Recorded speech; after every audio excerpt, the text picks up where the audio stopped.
David, good morning. It's great to have you. First, why don't you address what Keith Verboy told us last week? Do you think that even though if there's opportunity, we could be in another sort of fully fledged .com crash, as he called it? Yeah, I think there's definitely a significant correction ahead. Over the last couple of years in the low interest rate environment, we've seen a lot of businesses that I would say are very speculative, meaning you can kind of make a bet that's 10 or 15 years out. And, the market activity is really treating these businesses like trading cards. You kind of come in, you pay a price, and you hope that someone else will pay a higher price versus kind of, achieving, fundamental growth and profitability in that business before you're kind of realizing a return. And so now we're kind of returning to normal where you have to show that there's unit economics and growth that can go hand in hand in order for the business to be valuable over the long run. And as a result, I think we're going to see a lot of those other businesses kind of fall to the wayside. Funding's going to dry up, and folks are being very selective on where they're doing follow-on rounds and supporting businesses in their private portfolio. So, David, who's showing that? When you talk about unit economics, are you talking about pure profitability, or do things like adjusted EBITDA work? Is there a world in which they work in the current environment? Doesn't feel like it. Yeah, look, I mean, how you kind of define profitability from an adjusted EBITDA or operating cash flow point of view, I think is business market dependent.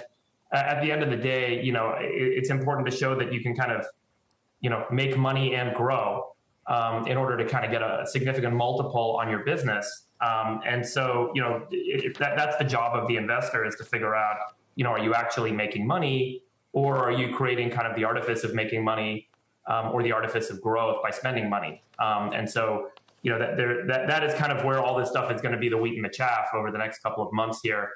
And there is a lot of stuff that looks like it's growing, but will never make money, or looks like it's making money, but it won't grow. And so we're going to see that kind of be one end of the bifurcation. And the other end of the bifurcation are those really, significant businesses with pricing power and great unit economics that improve as they scale.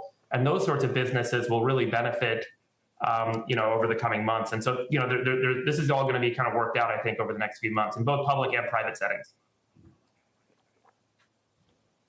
David, this is Lo. I just wanted to ask about your work that's been done on deglobalization in particular, and how that is seen as a driver for certain types of companies that will benefit. Can you speak to what types of companies are really poised to benefit medium term to long term from deglobalization and some of the other trends?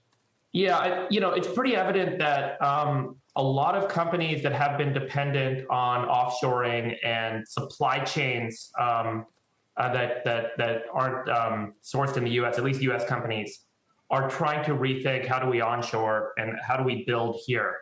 I definitely think that there is going to be redundancy built into global supply chains over the next several years as a result of both COVID and the Russia-Ukraine crisis. And as we've seen global trade kind of shut up, we've significantly rethought how we're building our supply chains for manufacturing, for food, for energy. And there are a number of industries and a number of businesses that can kind of stand out in that context, especially folks that are involved in infrastructure, folks that businesses that do well as we kind of onshore, as we build new things on multiple contexts. Semi-cap equipment, applied materials, LAM, KLA. I think that whole industry is going to benefit as we build redundancy into semiconductor manufacturing, comms equipment, biotech equipment and supplies like Thermo Fisher and Illumina. And then,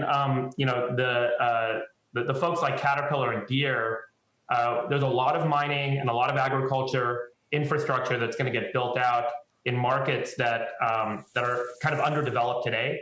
And we need to kind of start to develop more aggressively in order for us to keep up with and to kind of handle the shocks to the system that we just went through over the past 2 years.